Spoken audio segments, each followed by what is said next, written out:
Bitcoin কি ডলারের বিকল্প হিসেবে আধিপত্য গড়ে তুলতে পারবে? মার্কিন প্রেসিডেন্ট ডোনাল্ড ট্রাম্প কি পারবেন বিটকয়েনের ভবিষ্যৎ মজবুত করতে? ডলারেরই বা কি হবে? এইসব নিয়েই প্রজেক্ট সিন্ডিকেটের বিশ্লেষণের আলোকে আমাদের আজকের প্রতিবেদনটি সাজানো হয়েছে। আপনাদের সাথে আছি আমি মোহনা হোসেন। মার্কিন প্রেসিডেন্ট ডোনাল্ড ট্রাম্প গত ৬ মার্চ এক নির্বাহী আদেশে ডিজিটাল স্বর্ণ হিসেবে বিটকয়েন রিজার্ভের নীতি ঘোষণা করেন। এই আদেশের ফলে যুক্তরাষ্ট্রের ফেডারেল আইন প্রয়োগকারী সংস্থাগুলোর জব্দ করা বিটকয়েন দিয়ে এই রিজার্ভ গড়ে তোলা হবে। বাজারে বিটকয়েনের মোট ২১ মিলিয়ন কয়েন রয়েছে। আর এই সীমিত কয়েনের সুবিধা নিয়ে ট্রাম্প প্রশাসন চায় যুক্তরাষ্ট্রকে উদীয়মান এই ডিজিটাল মুদ্রার মূল্য সংরক্ষণের ক্ষেত্রে প্রথম সারির মালিক হিসেবে প্রতিষ্ঠা করে কৌশলগত সুবিধা নিতে। তবে কেবল জব্দ করা বিটকয়েন দিয়ে কাঙ্ক্ষিত পরিমাণ অর্জন করা সম্ভব নয়। এই কারণে যুক্তরাষ্ট্র উন্মুক্ত বাজার থেকেও বিটকয়েন কিনতে পারে বলে ধারণা করা হচ্ছে। শুধু যুক্তরাষ্ট্র নয়, বিশ্বের বিভিন্ন দেশ ক্রমবর্ধমান হারে বিটকয়েনকে রিজার্ভ সম্পদ হিসেবে বিবেচনা করছে।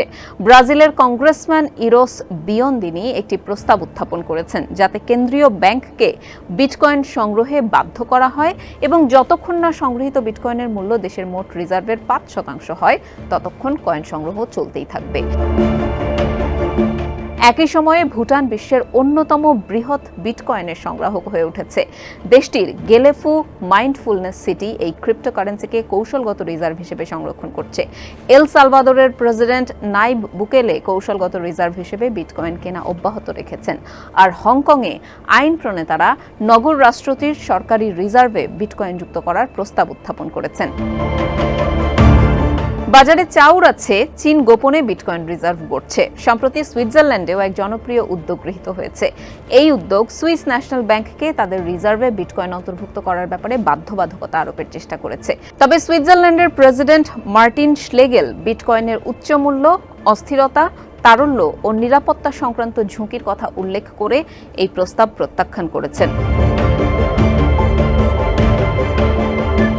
প্রজেক্ট সিন্ডিকেটের বিশ্লেষণে বলা হয়েছে, রিজার্ভ বাড়ানোর ক্ষেত্রে এই মুদ্রা বৈচিত্র্যকরণের যে সিদ্ধান্ত যুক্তরাষ্ট্র নিয়েছে, তাতে দেশটির ফিয়াট মুদ্রা অর্থাৎ ডলারের বৈশ্বিক আধিপত্যের ভবিষ্যৎ নিয়ে গুরুতর সংশয় তৈরি হচ্ছে। যদি আরও বেশি দেশ বা প্রতিষ্ঠান ডলারের পরিবর্তে বিটকয়েন সংরক্ষণ করার সিদ্ধান্ত নেয়, তাহলে দীর্ঘমেয়াদে বিশ্বজুড়ে ডলার সংরক্ষণের চাহিদা কমতে পারে। একটি প্রতিদ্বন্দ্বী মুদ্রাকে রিজার্ভ মাধ্যম হিসেবে বৈধতা দেওয়া ডলারের প্রতি আস্থাকে দুর্বল করতে পারে, যা আমেরিকার বৈশ্বিক রিজার্ভ মুদ্রার মর্যাদা এবং এর সঙ্গে সংশ্লিষ্ট সুবিধাগুলো ক্ষুণ্ণ করবে।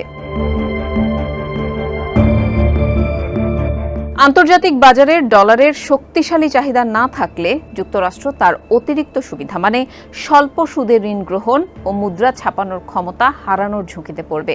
তাই বিটকয়েন সমর্থন করা এবং একই সঙ্গে ডলারের আধিপত্য বজায় রাখা যুক্তরাষ্ট্রের জন্য অত্যন্ত সূক্ষ্ম ভারসাম্য রক্ষার বিষয়। বিটকয়েন নীতির পাশাপাশি ট্রাম্প প্রশাসন মার্কিন বাণিজ্য নীতিতেও মৌলিক একটা পরিবর্তন আনছে। তারা কানাডা ও মেক্সিকো থেকে আমদানি করা পণ্যের ওপর ২৫% শুল্ক আরোপ করেছে। চীনা পণ্যের ওপর শুল্ক বাড়িয়েছে, যার ফলে দেশটির পণ্যের ওপর যুক্তরাষ্ট্রের গড় শুল্ক হার বেড়ে ৩৯% পৌঁছেছে। কেবল তাই নয়, যুক্তরাষ্ট্র ইউরোপীয় কৃষিপণ্যের বিরুদ্ধে একই ধরনের পদক্ষেপের হুমকি দিয়েছে।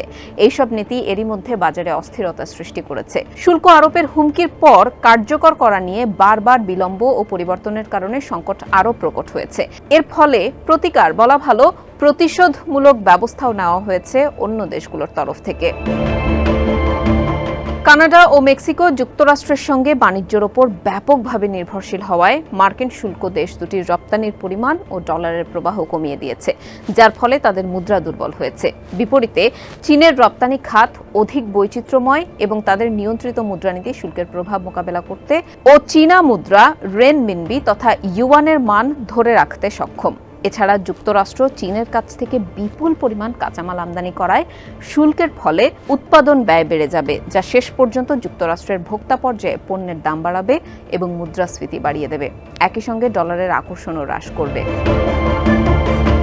এছাড়া বাজারে মার্কিন পণ্য কেনার জন্য ডলারের প্রবাহ কমে যাওয়ায় ট্রাম্পের নীতি বাজারে অনিশ্চয়তা তৈরি করেছে এবং এর ফলে যুক্তরাষ্ট্রের বাজারের প্রতি আস্থা কমেছে। তার হুমকির কারণে ইউরোপীয় ইউনিয়ন এরই মধ্যে রিজার্ভ মুদ্রার বৈচিত্র্য বাড়ানোর বিষয়টি বিবেচনা করছে এবং বিকল্প বাজারের সন্ধান করছে।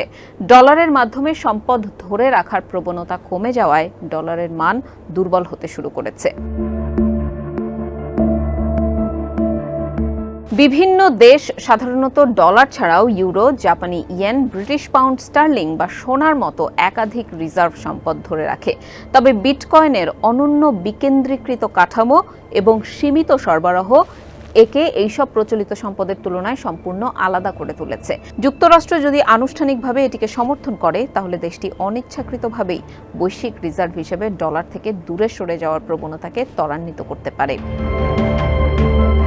ট্রাম্প ও তার দল মনে করছে যে অন্যান্য শক্তি সক্রিয় হবে, কারণ বিদেশিরা মার্কিন অর্থনীতির ওপর অস্বাভাবিকভাবে নির্ভরশীল।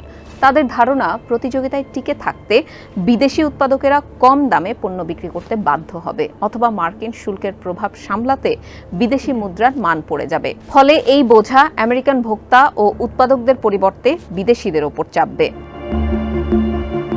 এটি হলো তথাকথিত মারে লাগো চুক্তির পেছনের চিন্তাধারা। এই মারে লাগো চুক্তি ট্রাম্প প্রশাসনের এমন এক কৌশল যার মাধ্যমে শাস্তিমূলক শুল্ক আরোপ করে ডলারের মান দুর্বল করা, যুক্তরাষ্ট্রের ঋণের খরচ কমানো এবং উৎপাদন বৃদ্ধি করা সম্ভব, তাও আবার ডলারের বৈশ্বিক আধিপত্য বজায় রেখেই।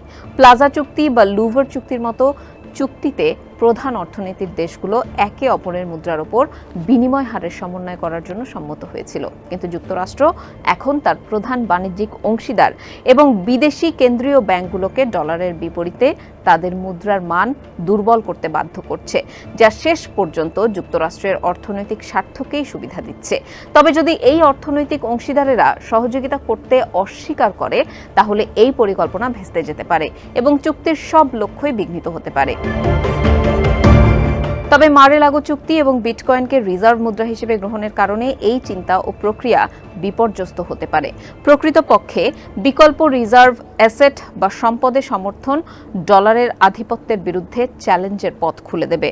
ট্রাম্পের বাণিজ্য যুদ্ধ ধরেই নেয় যে মার্কিন যুক্তরাষ্ট্রের অংশীদারেরা ওয়াশিংটনের দেখানো পথে চলবে, কিন্তু যদি তারা মার্কিন বাজার থেকে আলাদা হতে শুরু করে, বিকল্প বাণিজ্য বা নিরাপত্তা জোট খোঁজে অথবা বিটকয়েন বা অন্যান্য মুদ্রা গ্রহণ করে বৃহৎ পরিমাণের রিজার্ভ বৈচিত্র্যের জন্য, তাহলে সবকিছুই বদলে যেতে পারে।